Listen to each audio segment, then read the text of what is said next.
Merhabalar. Bugün Aydın ili Çince ilçesi. Evet, Alabanda antik kentindeyiz. Burası Karya medeniyetinin bir merkezi.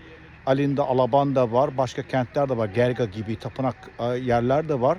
Çin'e çayının hayat verdiği yer burası. Tabii ki aydınlar dahil yapılan bilimsel anket çalışmalarında aydınlar dahil pek çok kimse bu noktayı bilmiyorlar. Bunun birkaç tane nedeni olabilir. Örneğin yolda gelirken biz her 400 metrede, 500 metrede, 600 metrede ne gördük? Elbette ki belediye başkanı bu yolu belediye başkanı yaptırmıştır yapanlarını gördük. Aydın gerçekten de yönetim açısından da halk açısından da ya da ben için de dahil buna bencil bir dönemden geçiyor. Lütfen değerlerinizi ön plana çıkartın. Kendinizi değil. Burası evet o kentin amfiteyatrosu Alabanda.